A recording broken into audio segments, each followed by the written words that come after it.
નમસ્કાર દર્શક મિત્રો, હું છું સમત કેરાણી અને આપ નિહાળી રહ્યા છો હમ ટીવી ભરૂચ। હવે નિહાળીએ આજના મુખ્ય સમાચાર વિગતવાર।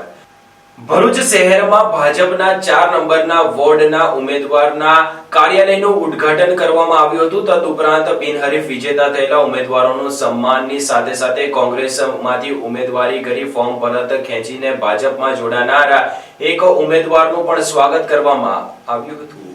સ્થાનિક સ્વરાજ્યની ચૂંટણીમાં ભરૂચ શહેરના અને વોર્ડ નંબર 4ના કાર્યાલયનું ઉદ્ઘાટન સાંસદ મનસુખ વસાવાના અધ્યક્ષસ્થાને કરાયું હતું। કાર્યાલય ઉદ્ઘાટન કાર્યક્રમમાં જિલ્લા ભાજપ પ્રમુખ પ્રકાશ મોદી, ધારાસભ્ય રમેશ મિસ્ત્રી, પૂર્વ ધારાસભ્ય દુષ્યંત પટેલ, મહામંત્રી જિગ્નેશ મિસ્ત્રી, પરેશ પટેલ, નરેન્દ્રસિંહ પરમાર, ખુમાનસિંહ વાસિયા, નિરલ પટેલ, જતીન શાહ, ધર્મેશ મિસ્ત્રી સહિતના આગેવાનો અને કાર્યકરો તેમજ ઉમેદવારો જોડાયા હતા। સાંસદ મનસુખ વસાવા હવે ભરૂચ ભાંગ્યુની છાપ ભૂસી ભૃગુ ઋષિનું ભરૂચ બન્યું હોવાનું જણાવ્યું હતું। વિકસિત ભારત સાથે વિકસિત ભરૂચ બનાવવા સાથે વિજય પરચમ રહેલાવવા તમામ ભાજપના ઉમેદવારોને શુભકામના પાઠવી હતી। આ પ્રસંગે કોંગ્રેસના વોર્ડ નંબર 4ના ઉમેદવાર મનીષ જાદવ ભાજપમાં જોડાયા હતા। સાંસદ મનસુખ વસાવાએ તેમને ખેસ પહેરાવી પક્ષમાં આવકાર આપ્યો હતો। અત્રે ઉલ્લેખનીય બાબત છે કે ફોર્મ પરત ખેંચવાના અંતિમ દિવસે બપોરે જ્યારે એકાએક વોર્ડ નંબર 4ના કોંગ્રેસના ઉમેદવાર એ ફોર્મ પરત ખેંચતા તેમને પૂછવામાં આવતા તેમણે અંગત કારણોસર ફોર્મ ખેંચી લીધું હોવાનું જણાવ્યું હતું। જો કે શાંત થતાની સાથે જ તેઓએ ભાજપ પક્ષમાં જોડાતા તેમના ફોર્મ ખેંચવા પાછળના કારણો પણ હવે ચર્ચાસ્પદ થઈ ગયા છે। તો આટલી ઝડપથી કોઈની વિચારધારા બદલાઈ શકે કે પછી કોઈ પ્રેશર કે કારણોસર આ કાર્ય માટે જવાબદાર હશે તેવા પ્રશ્ન પણ ઉઠી રહ્યા છે। ભરૂચ જિલ્લામાં ઉમેદવારી પત્ર પરત ખેંચવાના અંતિમ દિવસ બાદ હવે 4 નગરપાલિકા અને 9 તાલુકા પંચાયત અને જિલ્લા પંચાયતના બાકી રહેલા ઉમેદવારો ચૂંટણી પ્રચાર શરૂ કરી દીધો છે। ભરૂચ જિલ્લામાં સ્થાનિક સ્વરાજ્યની સંસ્થાની ચૂંટણીઓને લઈને રાજકીય માહોલ ગરમાયો છે। 4 નગરપાલિકાઓ, જિલ્લા પંચાયત અને તાલુકા પંચાયતોમાં હવે ચૂંટણી જંગ માટે મંચ તૈયાર થઈ ગયો છે। કેટલાક સ્થળોએ બીજેપીના ઉમેદવારો બિનહરીફ જાહેર થતા રાજકીય ચર્ચાઓ વધુ તેજ બની છે। નગરપાલિકાની વાત કરીએ તો કુલ 132 બેઠકોમાંથી 6 બેઠકો પર ભાજપ બિનહરીફ જીત મેળવી ચૂક્યું છે, જેમાં ભરૂચ નગરપાલિકાની 2 અને જંબુસરની 4 બેઠકોનો સમાવેશ થાય છે। હવે બાકી રહેલી 126 બેઠકો માટે કુલ 347 ઉમેદવારો વચ્ચે જંગ જામશે। જિલ્લા પંચાયત સ્તરે પણ ચિત્ર લગભગ એવું જ છે। 34 બેઠકોમાંથી એક બેઠક પર ભાજપ બિનહરીફ જીત્યું છે, જ્યારે બાકી 33 બેઠકો માટે 111 ઉમેદવાર વચ્ચે ચૂંટણી યોજાવાની છે। તાલુકા પંચાયતની 9 સંસ્થાઓમાં કુલ 182 બેઠકોમાંથી 5 બેઠકો પર ભાજપ બિનહરીફ જાહેર થયું છે। હવે 177 બેઠક માટે 500 ઉમેદવારો મેદાનમાં છે, જે બતાવે છે કે ગ્રામ્ય સ્તરે પણ ચૂંટણીમાં જોરદાર સ્પર્ધા રહેશે। કુલ મળીને જિલ્લામાં 12 બેઠકો બિનહરીફ રહી છે, જ્યારે 336 બેઠકો માટે 958 ઉમેદવારો વચ્ચે મતદાન થવાનું છે। આ આંકડા દર્શાવે છે કે ભરૂચ જિલ્લામાં આ વખતે ચૂંટણી ખૂબ જ સ્પર્ધાત્મક અને રસપ્રદ બની રહી છે। રાજકીય પક્ષો હવે મતદારોને આકર્ષવા માટે પ્રચાર અભિયાન તેજ બનાવી રહ્યા છે, ત્યારે મતદારોનો મૂડ અને સ્થાનિક મુદ્દાઓ આ ચૂંટણીમાં મહત્વપૂર્ણ ભૂમિકા ભજવશે। ભરૂચ નગરપાલિકાની ચૂંટણીમાં કોંગ્રેસના જે ઉમેદવારો પર ઉમેદવારી પત્ર પરત ખેંચવાનું દબાણ હોવા છતાં ફોર્મ પરત નહીં ખેંચતા તેવા ઉમેદવારોનું કોંગ્રેસ સમિતિએ સન્માન કર્યું હતું। ભરૂચ શહેરમાં નગરપાલિકાની સામાન્ય ચૂંટણીને લઈને રાજકીય ગરમાવો વધી રહ્યો છે। આ વચ્ચે ભરૂચ શહેર કોંગ્રેસ દ્વારા ઉમેદવારોની ફાઇનલ યાદી જાહેર કરવામાં આવી છે। પાર્ટીએ પોતાના વફાદાર અને લાંબા સમયથી જોડાયેલા કાર્યકરોને તક આપીને એકતા અને વિશ્વાસનો સંદેશ આપવાનો પ્રયત્ન કર્યો છે। ચૂંટણીના માહોલમાં કોઈ પણ જાતની ધાકધમકી અને દબાણ હોવાના આક્ષેપો વચ્ચે પણ કોંગ્રેસના ઉમેદવારોએ અડીખમ રહીને ઉમેદવારી નોંધાવી હતી। આવા ઉમેદવારોનું પાર્ટી દ્વારા સન્માન કરવામાં આવ્યું હતું। ભરૂચ શહેર કોંગ્રેસ પ્રમુખ સલીમ અમદાવાદીએ જણાવ્યું હતું કે સામાન્ય રીતે ટિકિટ વહેંચણી દરમિયાન નાના મોટા મતભેદો રહેતા હોય છે, પરંતુ આ વખતે પાર્ટીએ સંકલન સાથે ઉમેદવારો પસંદ કર્યા છે। તેમજ મુમતાઝ પટેલ દ્વારા કરવામાં આવેલા ટ્વીટ અંગે પ્રતિક્રિયા આપતા તેમણે કહ્યું હતું કે મુમતાઝ પટેલ ભરૂચની બેટી છે અને તેઓ ચૂંટણી પ્રચાર માટે જરૂર આવશે। અંકલેશ્વર ઇન્ડસ્ટ્રીયલ એસોસિએશન દ્વારા 16માં 3 દિવસીય ઇન્ડસ્ટ્રીયલ એક્સપોને ખુલ્લો મૂકવામાં આવ્યો હતો। અંકલેશ્વર જેઆઈડીસીમાં ESIC હોસ્પિટલ સામે યુટિલિટી પ્લોટ ખાતે અંકલેશ્વર ઇન્ડસ્ટ્રીઝ એસોસિએશન દ્વારા તારીખ 16, 17 અને 18 એપ્રિલ સુધી 16માં AIA ઇન્ડસ્ટ્રીયલ એક્સપોનું આયોજન કરવામાં આવ્યું છે। આ મેગા ઇન્ડસ્ટ્રીયલ પ્રદર્શનમાં નાના મોટા થઈને 125થી વધુ સ્ટોલ ઉભા કરવામાં આવ્યા છે, જેમાં pharmaceuticals, chemicals, petrochemicals, polymers, agriculture, pesticides, oil and lubricants, engineering tools and machinery, electricals, electronics વગેરે ઉદ્યોગોએ ભાગ લીધો છે। આ ઇન્ડસ્ટ્રીયલ એક્સપોનું ભારતીય ઇન્ડસ્ટ્રીઝના પ્રેસિડેન્ટ અને CHRO મનોજકુમાર શર્મા, સુદર્શન, ગુજરાત મેન્યુફેક્ચરિંગ કંપનીના executive director D K. Rana, Cohizon life સાયન્સના chief operations and executive director C B. ભારદ્વાજના વરદસ્તે ઉદ્ઘાટન કરવામાં આવ્યું હતું અને મુલાકાતીઓ માટે ખુલ્લું મૂકવામાં આવ્યું હતું. આ સમારંભ દરમિયાન માઇક્રો, સ્મોલ, મીડિયમ અને લાર્જ ઇન્ડસ્ટ્રીયલ યુનિટોમાંથી બેસ્ટ એક્સપોર્ટ અને હાઈએસ્ટ મેન્યુફેક્ચરિંગ ટર્નઓવરની પ્રતિયોગિતામાં વિજેતા થયેલ તમામને ઉપસ્થિત મહાનુભાવોના હસ્તે ટ્રોફી એનાયત કરવામાં આવી હતી. આ ઇન્ડસ્ટ્રીયલ એક્સપોની ગુજરાતની નામાંકિત ઔદ્યોગિક વસાહતોના મોટી સંખ્યામાં મુલાકાતીઓ ભાગ લેશે. ભરૂચના વોર્ડ નંબર 2 માં સર્જાયેલા કોંગ્રેસના ઉમેદવારના મેન્ડેટ કાંડ બાદ જે ઉમેદવારનું મેન્ડેટ રદ થયું હતું તેનો હવે AIMIM તરફ ઝુકાવ જોવા મળી રહ્યો છે. પહેલા કોંગ્રેસમાંથી ઉમેદવારી નોંધાવી અને મેન્ડેટ રદ થયા બાદ હવે કોંગ્રેસના ઉમેદવાર કુતુબુદ્દીન ઉર્ફે કરણ પટેલને લાગી રહ્યું છે કે કોંગ્રેસ 70 વર્ષથી માત્ર મુસ્લિમોને છેતરી રહી છે. જોકે પહેલા તેમણે જ કોંગ્રેસમાંથી ઉમેદવારી નોંધાવી હતી. સ્થાનિક સ્વરાજ્યની ચૂંટણીમાં ભરૂચમાં આ વખતે ભારે હાઈ વોલ્ટેજ ડ્રામા જોવા મળ્યો હતો, જેમાં કોંગ્રેસમાં ખાસ કરીને વોર્ડ નંબર 2 માં મેન્ડેટ કાંડ સર્જાયા બાદ કોંગ્રેસથી નારાજ થયેલા કુતુબુદ્દીન ઉર્ફે કરણ પટેલ હવે AIMIM તરફ જોવા મળી રહ્યા છે. જો કે 4 દિવસમાં જ તેમણે જે પ્રકારે નિવેદનોમાં પલટીબાજી કરી છે તે જોતા તેમની સામે પણ અનેક સવાલો ઊભા થઈ ગયા છે. ઘટના કંઈક એવી છે કે ભરૂચ નગરપાલિકાના વોર્ડ નંબર 2 માં શહેર કોંગ્રેસ સંગઠન દ્વારા આપવામાં આવેલા મેન્ડેટમાં અંતિમ સમયે થયેલા ફેરફાર બાદ નારાજ થયેલ ઉમેદવાર કુતુબુદ્દીન ઉર્ફે કરણ પટેલ એ હવે AIMIM ને ટેકો જાહેર કર્યો છે. વર્ષોથી કોંગ્રેસના સમર્થક તરીકે ઓળખાતા કુતુબુદ્દીન પટેલનો અચાનક બદલાયેલો અભિગમ મતદારોમાં પણ ભારે ચર્ચાનો વિષય બન્યો છે. ઉલ્લેખનીય બાબત છે કે વોર્ડ નંબર 2 માં પહેલા કુતુબુદ્દીન પટેલને કોંગ્રેસે ઉમેદવાર તરીકે પસંદગી કરી હતી અને નો રિપીટ થિયરી ના નામે શમશાદ અલી સૈયદની ટિકિટ રદ કરવામાં આવી હતી. જો કે છેલ્લી ઘડીએ શમશાદ અલી સૈયદે પણ ફોર્મ ભરી નાખ્યું હતું, એટલે કે 4 ની જગ્યાએ 6 ઉમેદવારોને મેન્ડેટ મળ્યું હોવાની ભારે ચર્ચા વચ્ચે ફોર્મ પરત ખેંચવાના છેલ્લા દિવસે કુતુબુદ્દીન પટેલનું મેન્ડેટ કોંગ્રેસે રદ કરી નાખ્યું હતું. વોર્ડ નંબર 2 માં મેન્ડેટ મળ્યા બાદ અચાનક રદ થઈ જતા કુતુબુદ્દીન પટેલ કોંગ્રેસથી દૂર થઈ ગયા છે અને હવે ચોક્કસ મતદારોને ધ્યાનમાં રાખીને રાજકીય સમર્થન મેળવવાના પ્રયાસ સાથે મેદાનમાં ઉતર્યા છે. જોકે કુતુબુદ્દીન પટેલે ખુલ્લેઆમ દાવો કર્યો છે કે ભરૂચ જિલ્લામાં નગરપાલિકાની ચૂંટણીમાં AIMIM ના ઉમેદવારોને જીતાડવા માટે તેઓ વોર્ડમાં આખી પેનલ માટે તનતોડ મહેનત કરશે, પરંતુ રાજકીય વિશ્લેષકો આ સમગ્ર ઘટનાને પગલે તેને અલગ દ્રષ્ટિકોણથી જોઈ રહ્યા છે. રાજકીય વિશ્લેષકોના મત મુજબ વ્યક્તિગત નારાજગીથી પ્રેરિત લેવામાં આવેલા નિર્ણયથી કોંગ્રેસના ઉમેદવારને તેની સીધી અસર થવાની શક્યતા છે. ખાસ કરીને જે પ્રકારે ચોક્કસ વર્ગના મતદારોને આકર્ષવા સાથે જે નિવેદનબાજી થઈ છે તેની ઘણી નોંધ લેવામાં આવી રહી છે. ગઈકાલે રાત્રે AIMIM ના ઉમેદવારોના સમર્થનમાં કોંગ્રેસથી નારાજ થયેલા કુતુબુદ્દીન ઉર્ફે કરણ પટેલે નિવેદન આપ્યું હતું કે છેલ્લા 17 વર્ષથી કોંગ્રેસ માત્ર મુસ્લિમ મતદારોનો ઉપયોગ કરી રહી છે અને તેમના મતો મેળવી તે મુસ્લિમ મતદારો સાથે વિશ્વાસઘાત કરી રહી હોવાનું તેમણે સીધી અને આડકતરી રીતે કહ્યું હતું. ઉલ્લેખનીય બાબત છે કે ગત 10 તારીખના રોજ તેમણે જ કોંગ્રેસમાંથી ટિકિટ માંગી કોંગ્રેસ તરફથી ચૂંટણી લડવા માટે વોર્ડ નંબર 2 માંથી ઉતર્યા હતા. જો કે તેમને અંતિમ ઘડીએ મેન્ડેટ રદ થઈ જતા તેઓએ કોંગ્રેસ તરફથી નારાજગી વ્યક્ત કરી હતી. તેમની નારાજગી તેમના સ્થાને, પરંતુ જે પ્રકારે તેઓ નિવેદનમાં પલટબાજી કરી રહ્યા છે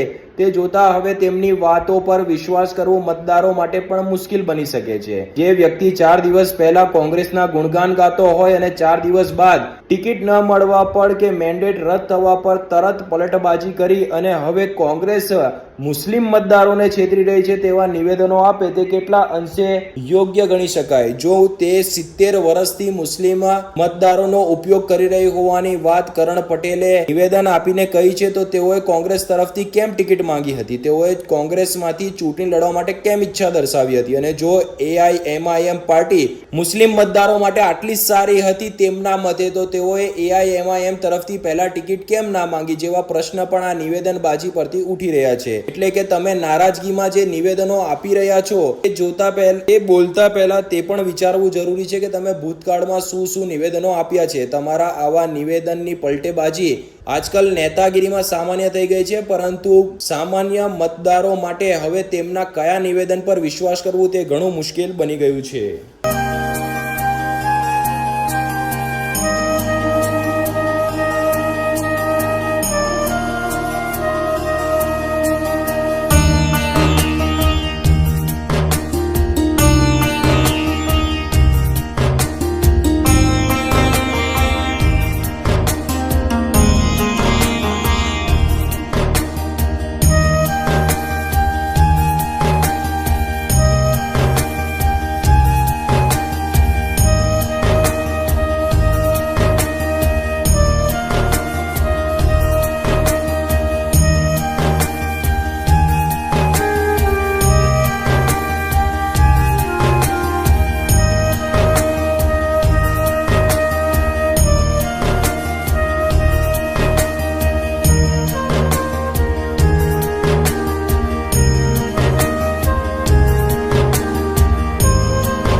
क्या आप अपनी ड्रीम जॉब सर्च कर रहे हैं? तो आपका वेट हुआ खत्म। हमारी कंपनी IICL में है कुछ amazing job openings. IICL are hiring PHP developer, Data Analytics, UI UX graphics designer, Node.js developer.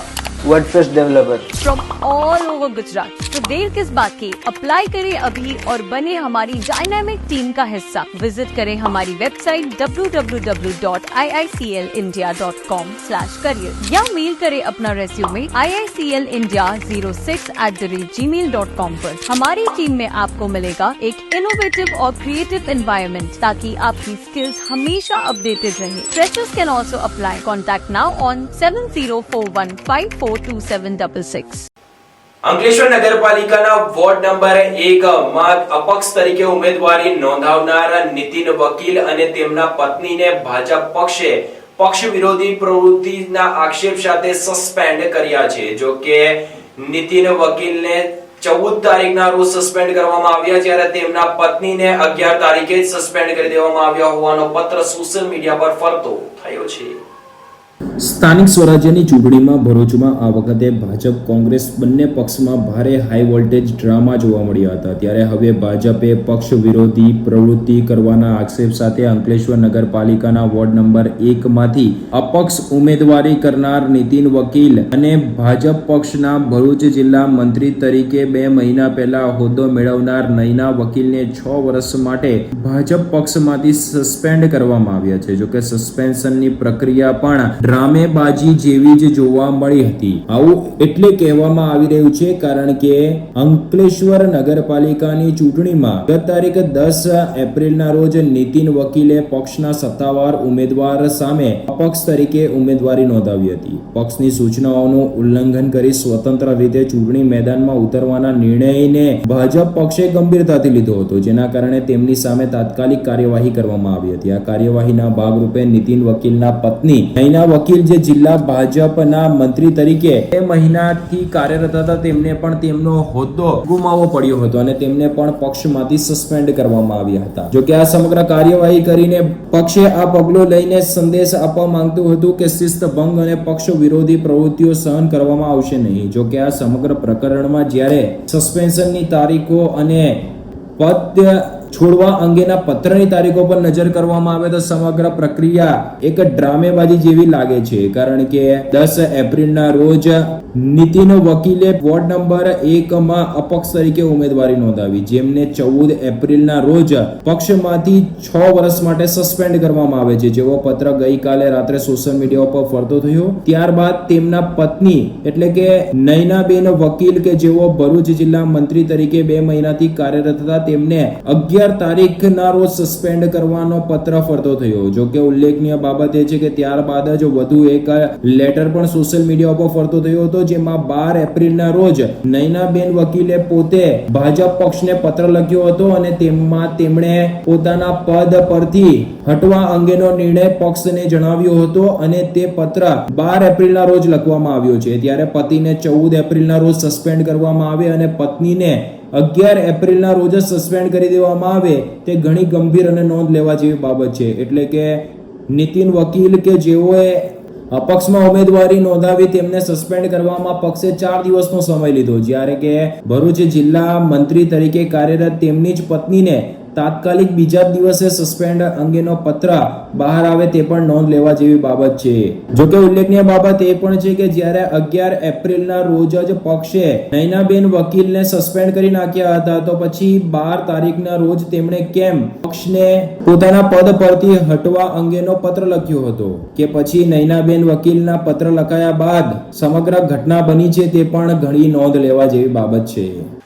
સ્થાનિક સ્વરાજ્યની ચૂંટણી વચ્ચે ભરૂચમાં ચાલી રહેલા આંતરિક ખેંચતાણ અને વિવાદો હવે ચર્ચાસ્પદ બન્યા છે। તેવામાં મુમતાઝ પટેલે ટ્વીટ કરીને પહેલા કોંગ્રેસ એકતા લાવે અને પછી પ્રચાર માટેની વાતો કરે તેમ સીધી અને આડકતરી રીતે કહી નાખ્યું છે। ચૂંટણીના ગરમાવા વચ્ચે ભરૂચ કોંગ્રેસમાં આંતરિક ખેંચતાણ સપાટી પર આવી છે. મરહુમ અહેમદ પટેલની પુત્રી અને કોંગ્રેસ નેતા મુમતાઝ પટેલે સોશિયલ મીડિયા પ્લેટફોર્મ એક્સ પર એક ટ્વીટ કરીને રાજકીય મોરચે ખળભળાટ મચાવી દીધો છે. મુમતાઝ પટેલે ભરૂચ કોંગ્રેસના સંગઠન પર સવાલો ઉઠાવતા લખ્યું કે મને પ્રચાર માટે બોલાવી રહ્યા છો, પણ એકજૂટતા વગર પ્રચારનો કોઈ અર્થ નથી, એટલે કે એકજૂટતા નહીં હોય ત્યાં સુધી પ્રચાર વ્યર્થ છે. તેમણે વધુમાં ઉમેર્યું હતું કે જો ચૂંટણી જીતવા માંગતા હોવ તો પહેલા એક થવું પડશે, અન્યથા પ્રચાર ફક્ત એક ઔપચારિકતા બનીને રહી જશે. અંકલેશ્વર શહેરમાં નગરપાલિકાની ચૂંટણીને લઈને વોર્ડ નંબર 4, 5 અને 7 ના વોર્ડના ચૂંટણી કાર્યાલયનું રાજ્યના મંત્રી ઈશ્વરસિંહ પટેલના હસ્તે ખુલ્લી મૂકવામાં આવી હતી.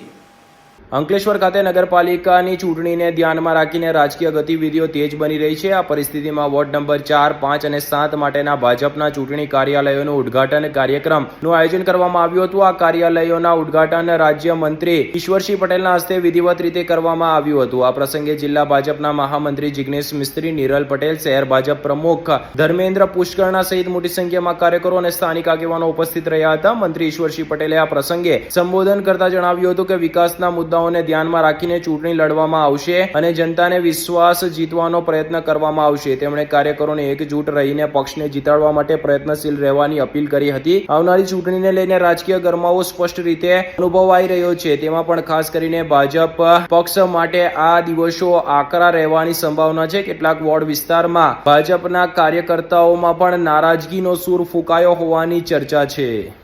અંકલેશ્વર તાલુકાના સિંગપુર ગામમાં આટો ફેરો મારતા દીપડો પાંજરે પુરાતા ગ્રામજનોએ હાશકારો અનુભવ્યો હતો. અંકલેશ્વર તાલુકાના સિંગપુર ગામે કેશુભાઈની વાડી નજીક દીપડાએ દેખાઈ દેતા સ્થાનિકોમાં ચિંતા ફેલાઈ હતી. ખેતર વિસ્તારમાં કામ કરતા ખેડૂત તેમજ પશુપાલકોમાં ખાસ કરીને ભયનો માહોલ સર્જાયો હતો. ગ્રામજનોએ તરત જ આ અંગે અંકલેશ્વર વન વિભાગને જાણ કરી હતી. વન વિભાગની ટીમ તાત્કાલિક સ્થળ પર પહોંચી પરિસ્થિતિનું નિરીક્ષણ કર્યું હતું અને દીપડાને ઝડપી લેવા માટે વાડી નજીક મારણ સાથે પાંજરું ગોઠવવામાં આવ્યું હતું. સતત નજર રાખવામાં આવી રહી હતી. ત્યારે આજરોજ વહેલી સવારે દીપડો પાંજરામાં પુરાયો હોવાનું સામે આવ્યું હતું. દીપડો પાંજરે પુરાયો હોવાની જાણ થતા જ ગામ લોકોના ટોળે ટોળા સ્થળ ઉપર ઉમટી પડ્યા હતા. વન વિભાગની ટીમ તરત જ સ્થળ ઉપર પહોંચી દીપડાને સુરક્ષિત રીતે કબજે લઈ જરૂરી કાર્યવાહી હાથ ધરી હતી. ત્યારબાદ દીપડાને વન વિભાગની શાલીમાર નર્સરી ખાતે લાવવામાં આવ્યો હતો, જ્યાંથી તેને સલામત જંગલ વિસ્તારમાં છોડવાની તજવીજ હાથ ધરવામાં આવી છે. વન વિભાગના અધિકારીઓએ ગ્રામજનોને જંગલી પ્રાણીઓ અંગે સાવચેતી રાખવા તેમજ કોઈ પણ જંગલી પ્રાણી દેખાઈ દે તો તરત જ વન વિભાગને જાણ કરવાની અપીલ કરી છે. અંકલેશ્વર તાલુકાના સજોદ ગામે જુગાર રમતા 4 આરોપીઓ પોલીસના હાથે ઝડપાયા હતા. અંકલેશ્વરના સજોદ ગામની સીમમાં આંબલાખાડી કિનારે બાવળના ઝાડ નીચે જુગાર રમાતો હોવાની બાતમી મળતા પોલીસ તાત્કાલિક સક્રિય બની હતી. બાતમીના આધારે પોલીસે સ્થળ પર દરોડા પાડી જુગાર રમતા ચીમન ડાહિયા પટેલ, જયંતિ ધીરજ વસાવા, પ્રવીણ રમણ પટેલ તથા નટવર વસાવાને ઝડપી પાડ્યા હતા. પોલીસે સ્થળ પરથી રોકડ રકમ સહિત કુલ ₹15,000 થી વધુનો મુદ્દામાલ કબજે કરી આરોપીઓ સામે ગુનો નોંધી આગળની કાયદેસરની કાર્યવાહી હાથ ધરી છે. અંકલેશ્વર નગર સેવા સદનની ચૂંટણીમાં વોર્ડ નંબર 1 માંથી અપક્ષ ઉમેદવારી કરનાર સામે છેડતી અને જાતીય સતામણી અંગે પોલીસ ફરિયાદ દાખલ થઈ છે.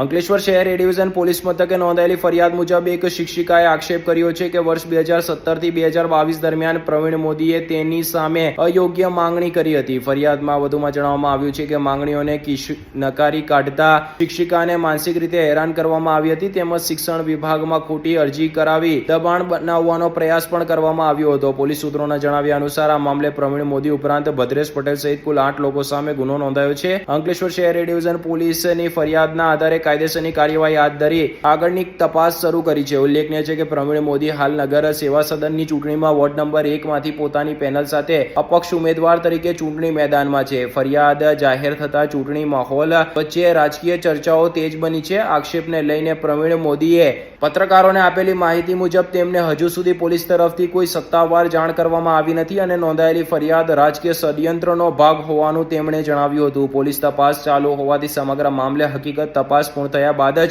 સ્પષ્ટ થવાની શક્યતા છે. અત્રે ઉલ્લેખ કરવો રહ્યો કે ભરૂચમાં પણ કોંગ્રેસના ઉમેદવારોને ડાક દબાણથી ફોર્મ પરત ખેંચવા માટે દબાણ કરાયું હોવાના આક્ષેપો થયા હતા. તદુપરાંત આમ આદમી પાર્ટીએ પણ પત્રકાર પરિષદ યોજી કહ્યું હતું કે તેમના ઉમેદવારોને ડરાવી ધમકાવીને ફોર્મ પરત ખેંચવા માટે દબાણ ઊભું કરવામાં આવી રહ્યું છે. ત્યારે આવા માહોલ વચ્ચે અપક્ષ ઉમેદવારી કરનાર પ્રવીણ મોદી સામે ફરિયાદ થવી તે પણ ઘણી ગંભીર બાબત છે. ઝઘડિયાના સેવા રૂરલ હોસ્પિટલ ખાતે સુરત રક્તદાન કેન્દ્રના સહયોગથી રક્તદાન શિબિરનું આયોજન કરવામાં આવ્યું હતું.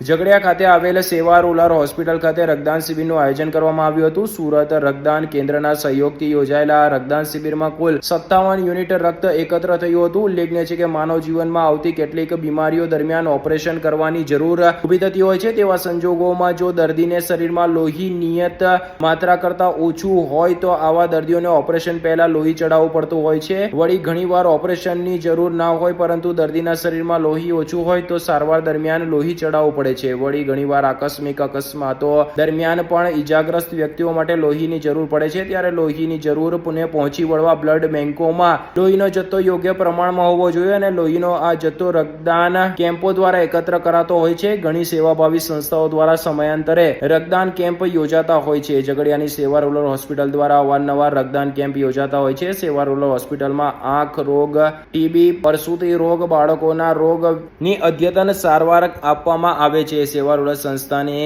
ગણના દક્ષિણ ગુજરાતની અગ્રણીય હોસ્પિટલોમાં પણ થાય છે. અંકલેશ્વર જેડીસીમાં રિઝર્વ તળાવના ખાતમુહૂર્તમાં આચાર સંહિતાના અમલને લઈને મુલતવી કરવામાં આવતા વિવાદ ઉભો થયો છે.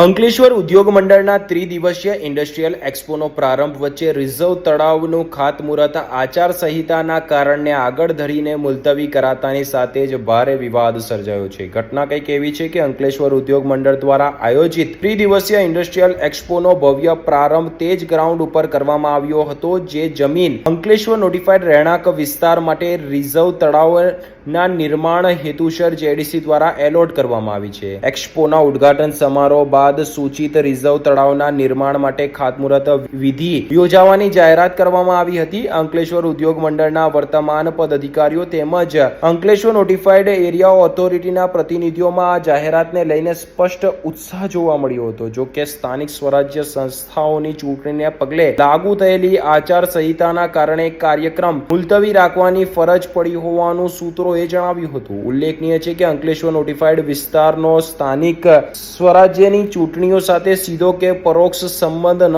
હોવા છતાં આચાર સંહિતાનો પ્રભાવ પડતા કાર્યક્રમ આગળ ધપાવી શકાયો ન હતો. ખાતમુહૂર્ત મુલતવી રાખવાના નિર્ણય સામે અંકલેશ્વર હાઉસિંગ એસોસિએશન દ્વારા તીવ્ર પ્રતિક્રિયા વ્યક્ત કરવામાં આવી છે. એસોસિએશન દ્વારા જાહેર કરવામાં આવ્યું છે કે જો આગામી તારીખ 30 એપ્રિલ સુધીમાં રિઝર્વ તળાવના નિર્માણ માટે ખાતમુહૂર્ત કરવામાં નહીં આવે તો રહેણાંક વિસ્તારના રહેવાસીઓ સાથે રાખીને અખંડ રામધૂનનું આયોજન કરવામાં આવશે. તળાવનું નિર્માણ શરૂ ના થાય ત્યાં સુધી આ કાર્યક્રમ ચાલુ રાખવાની ચીમકી પણ ઉચ્ચારવામાં આવી હતી. સાથે તળાવ માટે ફાળવેલી જમીન ઉપર કોઈ ભૂમાફિયાઓની નજર ન પડે તે માટે જન આંદોલન ઊભું કરવાની ચેતવણી પણ ઉચ્ચારવામાં આવી હતી. અંકલેશ્વર ઉદ્યોગ અને રહેણાંક વિસ્તારમાં પાણીની માંગ સતત વધતી જતી હોય હાલ પરિસ્થિતિ ચિંતાજનક બની છે.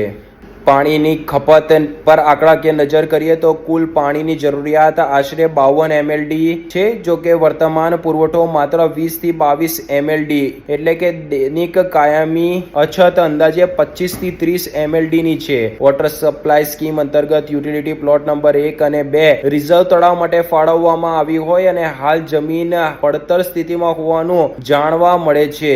શહેરના રાજકીય અને ઉદ્યોગ વર્તુળોમાં એવી પણ ચર્ચા સાંભળવા મળી રહી છે કે આગામી જૂન માસ દરમિયાન અંકલેશ્વર ઉદ્યોગ મંડળની ચૂંટણી યોજાનાર હોવાથી હાલના પદાધિકારીઓ દ્વારા તળાવના ખાતમુહૂર્તનો શ્રેય મેળવવાની હોડ ચાલી રહી છે. જો કે આ અંગે સત્તાવાર રીતે કોઈ નિવેદન આપવામાં આવ્યું નથી. અંકલેશ્વર શહેરમાં વધતા પાણીના સંકટ વચ્ચે સૂચિત રિઝર્વ તળાવનું નિર્માણ હવે સમયની તાતી જરૂરિયાત બન્યું છે અને આગામી દિવસોમાં આ મુદ્દો વધુ ગરમાય તેવી સંભાવના વ્યક્ત કરવામાં આવી રહી છે. ઉલ્લેખનીય બાબત એ પણ છે કે જ્યારે નહેરના મેન્ટેનન્સ માટે પાણીનો કાપ મૂકવામાં આવે છે ત્યારે પણ ઉદ્યોગોથી લઈને રહેણાંક વિસ્તારમાં પાણીના કાપની સીધી અને દેખીતી અસર પણ જોવા મળે છે. આ સાથે પણ થાય છે હમ ટીવીના સમાચાર. આવતીકાલે ફરી મળીશું નવા સમાચાર અને નવી વિગતો સાથે. ત્યાં સુધી જોતા રહો હમ ટીવી ભરૂચ.